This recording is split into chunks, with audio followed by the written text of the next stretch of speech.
ಏನಾಯ್ತು? ಯಾಕೆ ಹಾಗೆ ನೋಡ್ತಾ ಇದ್ದೀರಾ?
ನಮ್ಮ ಕಡೆ ಯಾಕಮ್ಮ ಹಂಗೆ ದುರು ಅಂತ ನೋಡ್ತೀಯಾ?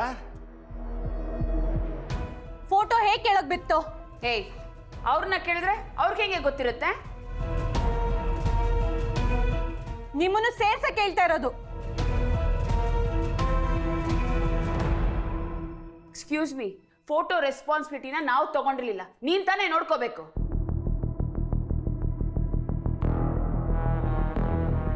ಏನಾಯ್ತು ಶ್ರಾವಣಿ? ಯಾರೋ ಕೆಳಗಡೆ ಬೀಳ್ಸಿದ್ದಾರೆ ಅಭಿ. ಏನೋ ಯಾರೋ ಕೆಳಗೆ ಬೀಳ್ಸಿದಾರಾ? ಹೌದು ಅಭಿ, ನೋಡು ಫೋಟೋ ಫ್ರೇಮ್ ಒಡೆದೋಗಿದೆ. ಯಾರೋ ಕೆಳಗಡೆ ಬೀಳ್ಸಿದ್ದಾರೆ.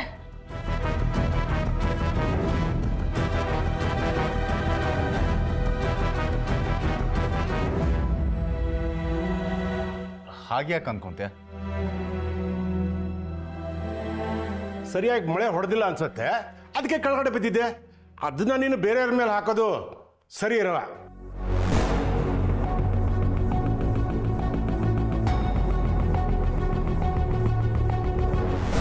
ಅಭಿ, ನಿನ್ ಹೆಂಡತಿಗೆ ಮನೆಯವ್ರ ಬಗ್ಗೆ ಬ್ಲೇಮ್ ಮಾಡೋದಕ್ಕೆ ಏನಾದ್ರೂ ಒಂದು ಎಕ್ಸ್ಕ್ಯೂಸ್ ಬೇಕಷ್ಟೇ. ಮೊಳೆ ಹಾಗೆ ಇದೆ, ಇದನ್ನ ಯಾರೋ ಬೀಳ್ಸಿದ್ದಾರೆ. ಹೇಳ್ಬಿಡಿ ಇದನ್ನ ಯಾರು ಬೀಳ್ಸಿದ್ದು ಅಂತ.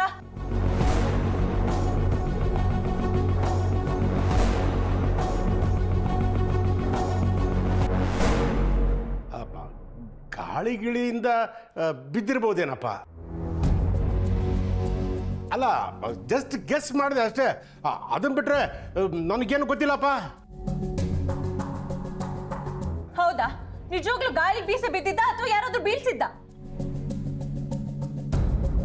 ಯಾರೋ ಬೇಕು ಅಂತ ಯಾಕೆ ಬೀಳ್ಸ್ತಾರೆ ಶ್ರಾವಣಿ? ನೀನೆಲ್ಲೋ ತಪ್ಪು ತಿಳ್ಕೊಂತ ಇದೆಯಾ ಅನಿಸ್ತಾ ಇದೆ. ಅಭಿ, ನಾನು ತಪ್ಪು ತಿಳ್ಕೊಂತಿಲ್ಲ ಅಭಿ.